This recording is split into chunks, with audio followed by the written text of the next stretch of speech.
Amen. Que le Seigneur vous bénisse. Amen.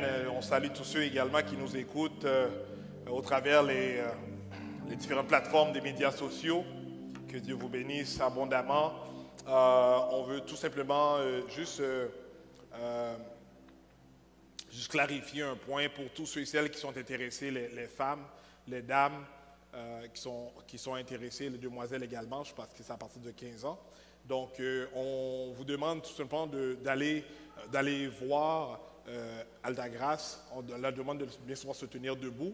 C'est vraiment elle qui est responsable pour le ministère francophone. Donc, ceux et celles qui sont intéressés, d'aller la voir, soit après le service ou bien elle est souvent aussi dans le sous-sol après le service. Simplement la mentionner que vous êtes intéressé à participer. Je vous encourage à le faire. Vous savez, j'ai commencé à le dire peut-être il y a 2 mois de cela, que l'Église ne consiste pas seulement dans le service, dans une réunion le dimanche matin, mais l'Église vraiment c'est de vivre en communauté. Et on peut seulement vivre en communauté, c'est lorsqu'on se joint ensemble, à l'extérieur des réunions de service le dimanche matin. Donc, je vous encourage à vraiment prendre le temps de participer et d'aller connecter, parce que c'est ce que nous faisons. Hein. On aime, on connecte et on sert. D'aller connecter avec les femmes, avec les dames, les demoiselles, et dans le but que vous puissiez vous épanouir ensemble à la gloire de Dieu. Donc, c'est Alta Grace qui serait responsable de ça.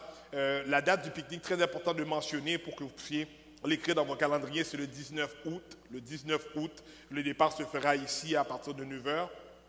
Et soit vous pouvez inscrire vos noms en arrière si vous voulez aller en autobus. Il y a un frais pour ceux qui vont en autobus, ou si vous allez aller à votre voiture également pour le véhicule qui va stationner dans le stationnement, il y a également un frais. C'est au parc, en fait, Yamaska. C'est la plage Yamaska, c'est où est-ce que se tiendra ce pique-nique, dans laquelle on fera également un baptême, donc ceux qui sont intéressés pour le baptême. Troisième chose que je voudrais également mentionner, c'est la première fois qu'on va le dire, j'avais omis de le mentionner la semaine passée, c'est vraiment qu'il y a un programme ici de main tendue qui consiste en fait à un programme d'aide pour l'académique, pour ceux qui sont à l'école, soit au primaire, secondaire, collège, au cégep et universitaire. Tout simplement, vous pouvez écrire, en fait, il y a un formulaire dans lequel vous pouvez vous inscrire, vos enfants et même vous, adultes, qui poursuivez des études continues. Et de là, il y a des donations qui se font de par les différentes en fait, niveaux de scolarité. Mais par contre, c'est ouvert à tous. On vous encourage de le faire. Ça se fait un dimanche matin. Et lorsqu'on fait cela, on demande à tous ceux qui ont adhéré. Et de là, il y a aussi ils vont travailler et voir qui vont retenir. Et de là, on va vous appeler pour confirmer que votre candidature a été retenue. Et les remises, en fait, des dons, des certificats se font le dimanche matin. Le dimanche matin, dans le service anglophone. Donc, on vous demande de venir et de vous présenter. De là, on va vous remettre ce certificat. J'encourage tout le monde, chaque enfant, chaque personne qui va à l'école. C'est un programme qui est là pour nous, pour la communauté, pas seulement pour l'Église, mais vraiment la communauté quiconque veut participer. Et vous également, vous faites partie de cette communauté-là. Donc, profitez de ce privilège, cette opportunité que vous puissiez avoir pour avoir un certificat de bourse d'études, pour continuer vos études dans la gloire de Dieu. Amen. Donc, il y a les feuilles d'inscription à l'arrière. Il y a un pamphlet qui est similaire à cela, également à l'arrière. Vous avez toutes ces informations-là. Et vous pouvez aussi prendre l'information directement à l'intérieur du site Internet. Et tous ces formulaires-là sont en arrière sur la table à l'accueil en arrière. Donc, je vous encourage à aller le prendre et de profiter de cela à la gloire de Dieu. Bon, des fois on pense qu'on a tout dit, mais des fois on manque des choses. Mais par contre, je sens que je dois rentrer dans le message. Merci beaucoup. Premièrement, je tiens à remercier l'équipe et également l'Église pour d'avoir souligné mon anniversaire. C'est très apprécié. Je prie que Dieu vraiment puisse vous abonder de bénédictions à la gloire de Dieu. Et tantôt, dans le chant, pas vraiment pour étendre un peu dans ce que Donnelly disait. J'étais en accord avec non seulement l'adoration, mais également qu'est-ce que le pasteur Donnelly mentionnait, mais je sentais également que c'était en fait une réalité que nous étions en train de vivre. Vous savez, pour ceux qui comprennent un peu l'adoration et qui comprennent un peu le temps prophétique, je pense que c'était en fait un temps que Dieu a permis, que des gens ici puissent rentrer dans une nouvelle saison. Okay, donc je crois vraiment cela et dans la préparation du message, Dieu m'avait mentionné cela et peut-être que je vais le dire parce que j'ai pris ça en note, mais vraiment, je crois qu'aujourd'hui, et on pense que des fois les choses vont se faire au travers de la prédication. Est-ce qu'on est là? Des fois, il y a des gens qui manquent même l'adoration pour venir juste prendre l'enseignement. Mais on ne sait pas quand est-ce que Dieu parle et quand est-ce que Dieu agit.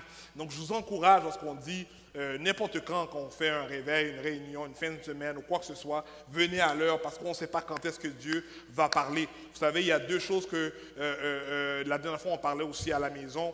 Il y a deux temps qui définit en fait le temps de Dieu. Il y a le temps chronos, c'est le temps kairos de Dieu. Et le temps kairos, c'est le temps spécifique que Dieu veut faire quelque chose. Et je crois qu'aujourd'hui, Dieu me faisait savoir que c'était un moment spécifique que Dieu a permis à son peuple de rentrer en adoration et de recevoir des choses spirituelles. Amen. Parce que les choses, avant qu'elles viennent au naturel, elle est dans le spirituel. La Bible dit qu'elle a déjà préparé, toutes les choses ont été données dans le spirituel, dans les lieux célestes en Jésus-Christ. Et il faut aller les prendre là pour qu'elles puissent venir se manifester ici sur la terre. Donc je crois que Dieu a permis cette opportunité, cette saison. Vivez votre saison. Amen. Et si j'aurais ce message à donner, ça serait vraiment ça. Vis ta saison avec une conviction. On dit ici qu'on ne marche pas par la vue, mais on marche par la foi. Donc on ne marche pas par ce qu'on pense, mais on marche par ce que Dieu dit. Et si Dieu l'a dit, on croit qu'elle va se faire quand même. Amen. Regarde ton voisin, dis Dieu me l'a dit, j'attends que ça arrive.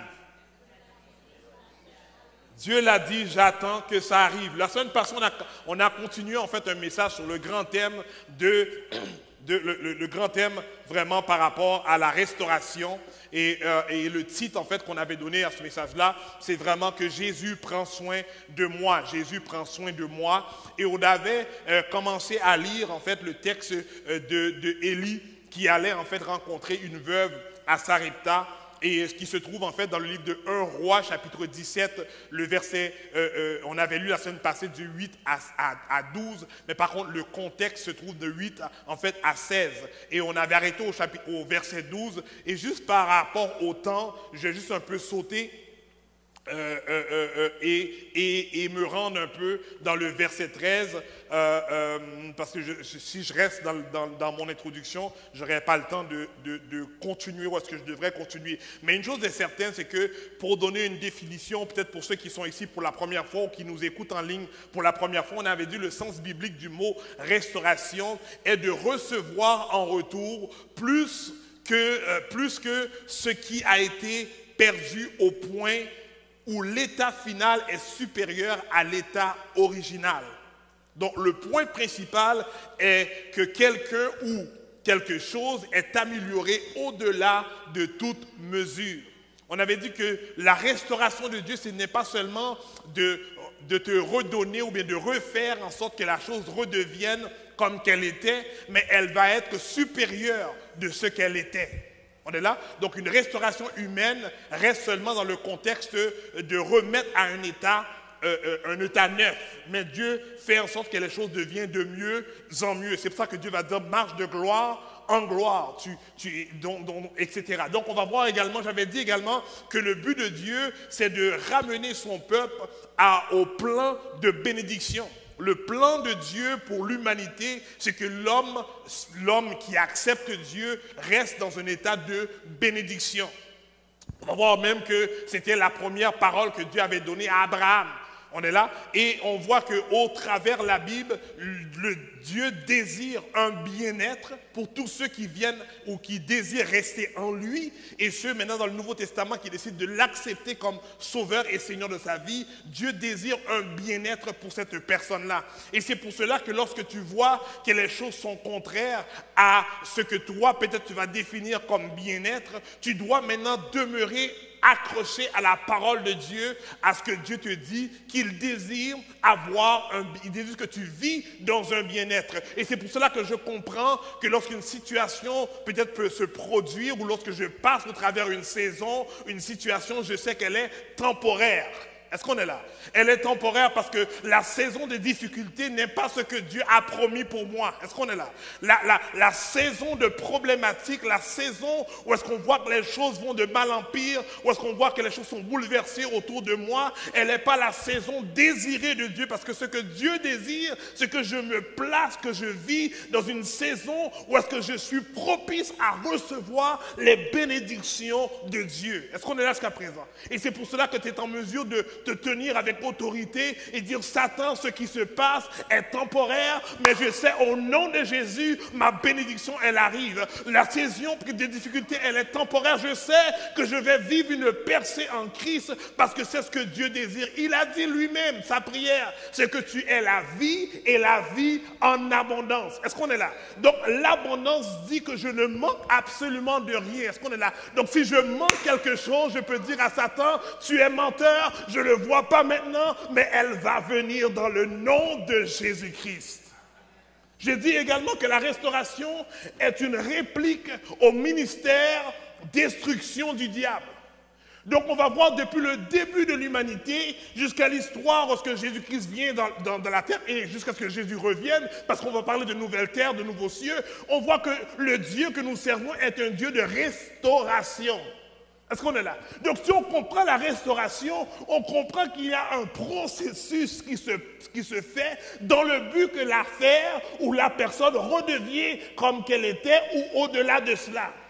Et très souvent, on veut voir seulement la finalité de la restauration, mais on refuse de se voir à l'intérieur du processus de la restauration. Et Dieu, il dit que je suis ce Dieu restaurateur, mais très souvent, il ne t'explique pas, il n'élabore pas le processus dans lequel que tu es dans cette restauration. Mais aie une conviction, malgré que les choses vont difficiles, malgré que les choses vont mal, mais dis, je suis dans un processus de restauration. Est-ce qu'on est là? Et le processus a un début, mais elle a également une fin. Et la fin, c'est où est-ce que tu vas voir le rayonnement de la gloire de Dieu se manifester dans ta vie. Et je vous encourage ce matin, c'est parce que je suis excité, parce que quand Dieu a dit que, quand Dieu m'a fait comprendre qu'on rentre dans une saison de restauration, une saison où est-ce que les choses vont changer, un nouveau cycle, je suis excité parce que je ne sais pas ce qui va se passer, mais je sais que quelque chose va se réaliser quand même. Est-ce qu'on est là jusqu'à présent? Qui ici aime se tenir sur la parole de Dieu? Vous savez, vous ne pouvez pas être joyeux si tu te tiens sur les circonstances ou ce qui se passe jour après jour. Tu peux seulement te réjouir lorsque tu sais quelque chose va arriver. Vous savez, un enfant va être joyeux, c'est lorsque tu vas le promettre de le donner quelque chose, de faire quelque chose de bien. Est-ce qu'on est là? C'est là qu'il se réjouit, c'est là qu'il est content, même si qu'il n'est pas encore en train de jouer avec ce jouet ou bien avec ou le lieu où est-ce que tu vas l'emmener, mais il se réjouit déjà. Donc on doit apprendre à se réjouir. La Bible va dire, réjouis-toi toujours. Toujours, il faut se réjouir, malgré les choses vont mal, mais je me réjouis parce que je sais que mon papa prend soin de moi. Dans le livre de 1 Roi 17, le verset 13 à 16, la suite, lorsque Élie a rencontré cette veuve à Sarepta, et que cette veuve était en chemin en fait. Et lorsque Élie l'a arrêté, lui a demandé d'aller lui donner un peu de quoi boire. Et par la suite, Élie a sûrement compris que c'était la veuve dans laquelle Dieu lui avait révélé qu'il allait rencontrer. Et lui dit, tu sais quoi, va me faire quelque chose à manger. Et l'histoire nous fait comprendre que la femme va lui dire qu'il ne me reste absolument rien. Il me reste seulement une petite poignée de farine, une petite gourde d'huile, et c'est ce qu'elle s'apprêtait en fait à aller cuire cela, et par la suite aller en manger elle et son fils et attendre la mort. Le contexte, c'est que ils étaient maintenant rendus dans une famine. Parce que dans le chapitre 16, Élie, en fait, même avant le chapitre 16, même le chapitre 15, on voit qu'il y a eu en fait ce combat qui se faisait dans le cercle spirituel concernant en fait les dieux de Baal. On va voir que les prophètes de Baal étaient là et voulaient en fait faire comprendre que c'est eux qui avaient l'autorité spirituelle, le pouvoir sur tout ce qui se passait. Et Élie va maintenant les affronter et va faire en sorte qu'il y ait en fait une compétition sur un autel. Il va dire de descendre le feu, etc. Pour faire histoire courte. Et par la suite, Élie, par l'entremise de Dieu, Dieu va faire en sorte que les prophètes de Baal vont être vraiment ridiculisés. Et par la suite, Élie va aller voir Akab, va lui dire que voici, je vais déclarer une chose qui va se produire dans la terre de Jérusalem, où est-ce que la pluie va arrêter de tomber. Et donc, le fait que la pluie a arrêté de tomber, il n'y a plus eu maintenant cette période de gestation que le végétal, les fruits, les légumes puissent pousser, etc. Et c'est dans ce contexte-là que maintenant la femme est rendue dans une situation où est-ce qu'elle n'a plus rien maintenant à faire pour se nourrir, non seulement elle, mais sa famille. Est-ce qu'on est là jusqu'à présent, on me suit? Maintenant, dans le verset 13, Élie va reprendre la femme lorsque la femme lui dit, voici ce qu'elle s'apprêtait à faire. Il va dire, sois sans crainte, rentre, fais ce que tu as dit. Seulement prépare-moi d'abord, avec ce que tu as, une petite miche de pain et apporte-la-moi. Ensuite, tu feras pour toi et ton fils. Déjà là, on voit qu'il y a comme, si tu suis l'histoire, tu dis, mais ça fait aucun sens qu'est-ce que Élie demande à cette femme de faire, puisqu'elle lui dit qu'il me reste seulement une poignée de farine et un peu d'huile. Si je vais l'utiliser pour te donner, comment je vais faire pour aller en faire pour moi et mon fils? Mais le verset 14 va nous dire, car voici ce que déclare l'Éternel. Et c'est ce que j'aime, c'est pour ça que je vous dis, ne dépendez pas sur ce que un homme te dit, mais dépend sur ce que Dieu te dit. Ce que l'homme va te dire peut se réaliser comme peut ne pas se réaliser, mais ce que Dieu te dit, certainement, elle va s'accomplir. Il dit, voici ce que déclare l'Éternel, le Dieu d'Israël. Il dit, le pot de farine ne se videra pas, et le jarre d'huile non plus, jusqu'au jour où l'Éternel fera pleuvoir sur le pays. Est-ce qu'on est là? Maintenant, Dieu va dire à Élie, dis à cette femme qu'elle n'a pas besoin de s'inquiéter, elle peut utiliser ce qu'elle avait en réserve pour prendre pour elle puis son fils. Et par la suite, elle attendait la mort. Il dit, mais lui, il va changer la circonstance et va faire ce miracle extraordinaire de multiplication de farine et d'huile aussi longtemps que la pluie ne tombe pas. Est-ce qu'on est là? Qui ici aurait dit à Élie ce que la femme de Sarepta a dit? Je vais faire ce que tu me dis de faire. Je crois qu'aujourd'hui, la plupart d'entre nous, et je pense que moi le premier, j'aurais dit, ah, tu sais quoi, laisse-moi aller consulter Dieu. Est-ce que c'est ce que Dieu vraiment veut? Mais vous savez, la situation de la femme était rendue dans un cas désespéré, qu'elle avait besoin d'une parole de l'Éternel des armées. Qui ici est dans un cas désespéré ou est-ce que tu as besoin d'une parole de Dieu et de Dieu seulement? Est-ce qu'on est là? Des fois, tu vis une situation, tu as besoin d'être réconforté. Dis, Seigneur, j'ai besoin au moins d'une parole de toi. Dis-moi seulement une parole, ou bien donne-moi seulement un signe, ou bien montre-moi seulement quelque chose, Seigneur, afin que je puisse m'agripper à toi. On dirait qu'elle était dans le point d'être désespérée. Elle a pris maintenant goût de ce que l'homme de Dieu disait. Et de là, dans le verset 15, elle dit, la femme dit, la femme partit et fit ce que Élie lui avait demandé. Pendant longtemps, elle eut de quoi manger. Et elle et sa famille, ainsi qu'Élie. Le pot de farine ne se vida pas, et la jarre d'huile non plus, conformément à la parole que l'Éternel avait prononcée par l'intermédiaire d'Élie. Alléluia. Alléluia. Je décrète et je déclare une saison d'abondance dans votre vie dans le nom de Jésus.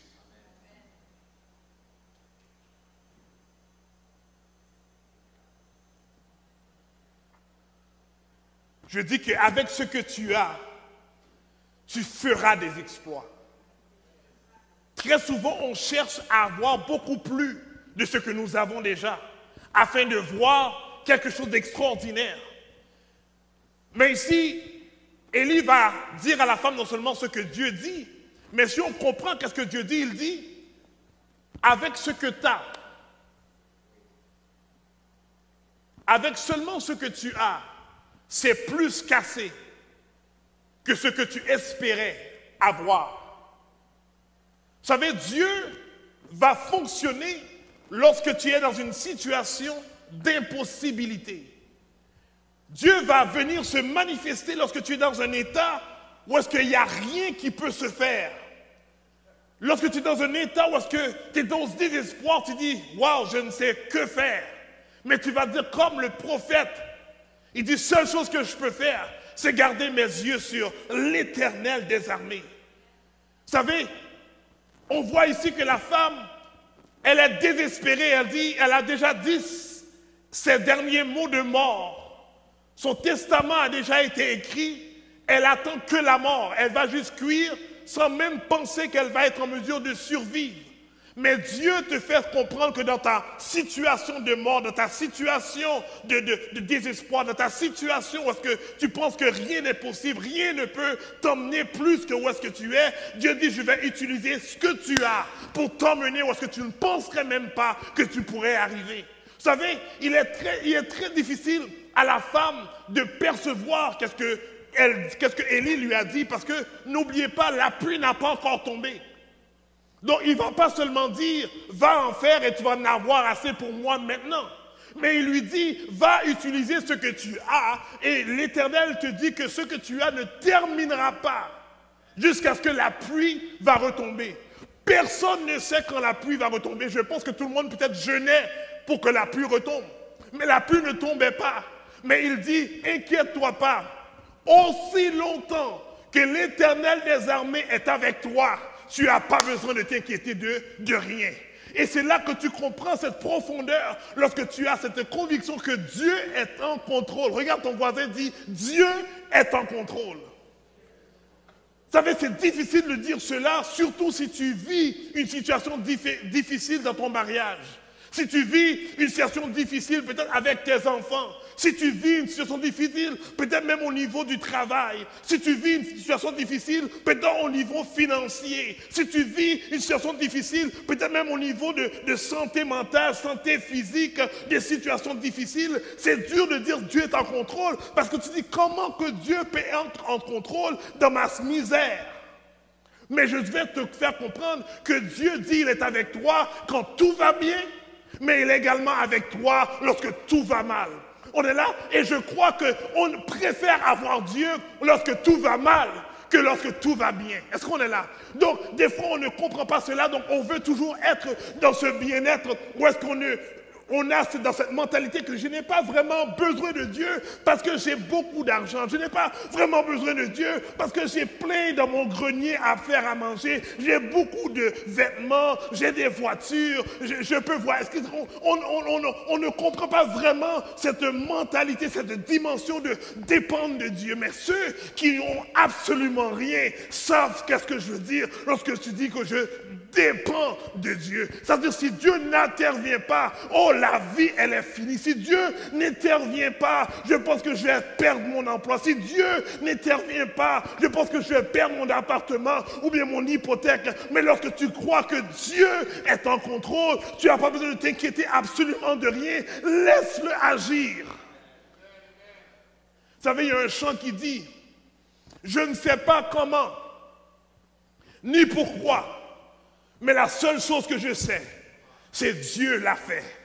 Et aujourd'hui, on doit avoir cette mentalité. Je ne sais pas comment que Dieu va faire en sorte que cette poignée de farine va rester jusqu'à ce que la pluie va tomber ou bien cette goutte d'huile. Mais seulement chose que je sais, c'est que s'il l'a dit, il le fera. S'il l'a mentionné, ça va arriver. Si je peux le lire, je crois qu'elle va se manifester. Parce que Dieu veut que tu dépends de lui totalement. Et ici, la femme, elle a voulu dépendre de Dieu. Et parce qu'elle a dépendu, elle s'est laissée totalement, elle s'est livrée entièrement à Dieu. Elle a vu la manifestation de la gloire de Dieu depuis plusieurs années, plusieurs mois, plusieurs jours. Où est-ce qu'elle regardait ce vase de farine? Elle dit, mais je ne comprends pas. Ça ne termine pas. Vous savez, des fois, on pense que Dieu a seulement fait le miracle de multiplication avec les pains et avec le poisson. Mais depuis dans l'Ancien Testament, la Bible nous mentionne comment que Dieu fait des multiplications. C'est pour ça qu'aujourd'hui, j'aimerais que vous compreniez, si Dieu l'a fait dans l'Ancien Testament, il l'a fait dans le Nouveau Testament, il peut le faire encore aujourd'hui parce qu'il est le même hier, aujourd'hui et éternellement. Accrochez-vous à ce Dieu, accrochez-vous à Jésus parce qu'il est celui qui peut prendre soin de toi. Il faut comprendre un peu le contexte. Dans le temps de Jérusalem, c'est parce qu'il y avait cette confrontation et il y avait des autels qui étaient élevés pour maintenant implorer le nom de Baal. Et vous savez, le dieu Baal était un dieu en fait de pluie. Les païens croyaient que ce dieu Baal était ce dieu qui pouvait faire tomber la pluie. Mais Dieu a fermé la bouche de Baal et je déclare dans le nom de Jésus, le diable qui vient t'attaquer, le diable qui veut te déranger, ferme ta bouche dans le nom de Jésus-Christ. Il a fermé la bouche de Baal, donc la pluie ne pouvait pas tomber. Donc même les païens étaient confus parce qu'ils essayaient tout ce qu'ils pouvaient afin de voir comment que leur Dieu peut pouvoir. Mais aujourd'hui, je suis ici pour vous dire que c'est Dieu qui est en contrôle. Le diable pense qu'il est en contrôle, mais la réalité, c'est Dieu qui est en contrôle. Il fait lorsque Dieu le permet de faire, mais il ne choisit pas de faire ce qu'il veut quand il veut. Et voici un secret. Si Dieu le permet de le faire lorsque lui veut que ça se fasse dans ta vie, c'est-à-dire Dieu également est celui qui est en mesure de changer les choses à l'envers et faire en sorte que tu puisses vivre maintenant cette abondance de bénédiction lorsque lui, il décide de le faire. Donc lorsque je comprends que Dieu est en contrôle, donc ça ne m'inquiète pas lorsque je vis des moments de difficulté. Mais au contraire, je suis excité parce que je dis, mon Dieu qui a permis cette disette, mon Dieu qui a permis cette famine, mon Dieu qui a permis cette difficulté, il est celui qui va permettre à l'abondance de venir. Et la Bible va nous faire comprendre que dans le chapitre 18, Dieu va parler à Élie. Il va dire à Élie, va revoir Akab et va lui dire que dans quelque temps, la pluie va retomber. Est-ce qu'on est là? Et il dit, va le voir. Il va lui dire, et Élie va voir Akab. Et va dire maintenant à Élie, il va dire à Akab, inquiète-toi pas, la pluie va retomber. Et maintenant, c'est extraordinaire. Moi, je prie, Dieu, donne-moi cette foi. Que lorsque j'entends ou lorsque je lis ce que tu dis, je puisse croire que cela va arriver. Vous savez, Élie va dire ça parce qu'il a entendu de Dieu, il a dit à Dieu. C'est une chose de le dire, mais c'est une deuxième chose, après jour d'attendre cette promesse se manifester. Est-ce qu'on est là? Et aujourd'hui, quand je parlais à Ginette, qui est la responsable d'école du dimanche, elle mentionnait que Dieu lui a fait comprendre que la température du croyant, c'est la patience. Très souvent, on est impatient même lorsque nous déclarons que Dieu est en contrôle. Mais lorsque nous disons que Jéhovah Jireh, Shama, Elohim, Adonai, mais on dit qu'on veut que Dieu agisse dans notre temps. Mais Dieu n'est pas contenu ni ne vit pas dans notre temps. Il vit dans son temps à lui, qui est le Kairos. Lorsque lui, il désire faire quelque chose, il le fait. Et c'est pour cela que je vais vous faire comprendre que Élie a cru. Et lorsqu'il a envoyé son serviteur d'aller voir en haut, plusieurs fois il a été, etc. Mais la pluie réellement, elle a tombé. Donc j'aimerais vous faire savoir aujourd'hui.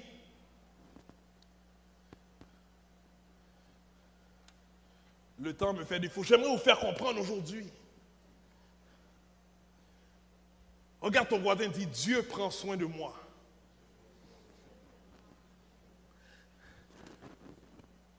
Et regarde peut-être quelqu'un dans ta famille qui connaît ta situation, dit, même si tu sais qu'on est dans un moment difficile, mais sache que Dieu prend soin de moi. Même si ce que je prie depuis des mois, je ne la vois pas, mais je sais que Dieu prend soin de moi. Élie a dit, la pluie va tomber, le serviteur va voir. Et viens me dire lorsque tu vas voir que la pluie vient par les nuages. Et le jeune homme, il va aller, il va regarder, mais il ne voit pas de nuage. Il revient vers Élie. Il dit, Élie, mais je ne vois pas de nuage. Élie dit, non, retourne encore. Qui ici peut dire, non, non, je vais retourner encore dans la parole. Ou bien je redire encore qu'est-ce que Dieu m'a dit. Parce que je sais que s'il me l'a dit, il le fera. Je sais que s'il me l'a dit, il le fera. S'il dit qu'il est Jireh, donc il le manifestera. S'il dit qu'il est Shama, il le manifestera. S'il dit qu'il est Shalom, il le manifestera. Donc qui ici peut faire comme Élie, dit non, va voir encore, parce que Dieu me l'a dit. Je ne le vois pas, mais je sais que Dieu me l'a dit. Ça va arriver quand même. Regarde ton voisin, dit ça arrive, ça arrive, ça arrive, ça arrive. Donc aujourd'hui, je vous dis que vous êtes dans une saison où est-ce que Dieu veut abonder sa grâce, même lorsque tu ne le vois pas aujourd'hui, mais déclare, Dieu, tu l'avais dit. Donc je sais que ça arrive. Je ne sais pas ce que vous vivez aujourd'hui, mais je déclare que le changement arrive, que la transformation arrive, que la délivrance arrive, que la guérison arrive dans le nom puissant de Jésus. Parce que ce n'est pas moi qui le fais ni toi, mais c'est Jésus-Christ de Nazareth qui est mort pour nous sur la croix, qui l'a fait déjà. Et aujourd'hui, il veut tout simplement que nous bénéficions de cette bénédiction qu'il a déjà réservée pour nous. La restauration de Dieu, c'est de nous ramener dans un endroit propice où est-ce qu'on peut vivre ces bénédictions. Donc je suis appelé à vivre dans la bénédiction de Dieu. Mais ça ne dit pas que dans la bénédiction de Dieu, tu n'aurais pas de difficultés. Mais il t'assure que dans ta difficulté, il serait là avec toi. Et il va permettre, celui qui a permis que cela arrive, va permettre que tu puisses s'en sortir, encore pour glorifier Dieu. Donc je vous encourage ce matin, pendant qu'on se met debout, pour terminer, à avoir cette mentalité d'adorer Dieu. La parole a dit aujourd'hui, si je l'adore, je le verrai. Il dit, si tu le clames, tu le verras. Il dit, si tu le cherches, tu le verras. Reste dans l'adoration, reste dans la réclamation et reste dans l'attente. Reste dans l'adoration, reste dans la proclamation et reste dans l'attente. Reste dans l'adoration, reste dans la déclaration et reste dans l'attente. Parce que nous croyons que notre Dieu est un Dieu fidèle. Il ne se répand pas de ce qu'il dit, mais la parole dit ce qu'il dit. Il le manifestera. Père Céleste, en Jésus-Christ, je te dis merci, parce que tu es Jésus le restaurateur. Ce Dieu qui désire nous ramener dans un endroit propice afin que nous puissions vivre cette vie et cette vie abondante. Père, je déclare cette vie abondance sur ton peuple ce matin. Père, je déclare, Père, au de ta foi saint, que où est-ce que peut-être l'impatience a rentré, que la patience puisse revenir. Je déclare, Père, que où est-ce que peut-être la paix, elle est partie, qu'elle puisse revenir. Je déclare, Père, que où est-ce que la joie, Père, peut-être prend la porte, elle puisse revenir, Père. Parce que tu dis, Père, que nous devons vivre, Père, cette abondance, Père. Et je déclare, Père, que ton peuple va le vivre. Pas seulement dans les moments, Père, de bien-être, mais les moments difficiles. On va remémorer, on va se rappeler de ce que tu dis et on va t'adorer, Père. Parce que nous ne marchons pas par la vue, mais nous marchons par la foi. Nous ne marchons pas par rapport aux circonstances d'aujourd'hui, mais on marche, Père, par rapport à ce que tu as déclaré. déclarer, Père. Je prie, Père, que notre foi puisse augmenter dans le nom de Jésus, à tel point, Père, que nous pouvons déclarer comme Élie, parce que tu l'as dit, je vais le déclarer, parce que tu l'as annoncé, je sais qu'elle va arriver, Père. Père, je déclare dans le nom de Jésus que ton peuple puisse augmenter, Père, de foi, puisse marcher plus, Papa, profondément dans la foi et savoir, Papa, que tu es ce Dieu d'éternité en éternité, que Satan n'a pas de puissance, que les démons n'ont pas d'autorité, Père, que tu as la toute puissance et que par nos bouches, Père, on peut déclarer des choses et on va voir cela arriver parce que tu dis que tu es, Père. Elohim est le Dieu créateur, celui qui a déclaré des choses et les choses se sont manifestées et tu habites en dedans de nous, Père. Permets que nous puissions savoir que notre bouche, Père, représente ta parole et que nous puissions déclarer ta parole, Père, et le voir se manifester dans nos vies pendant que je demande au peuple de Dieu d'acclamer ce Jésus restaurateur, ce Jésus restaurateur, ce Jésus restaurateur, ce Jésus restaurateur.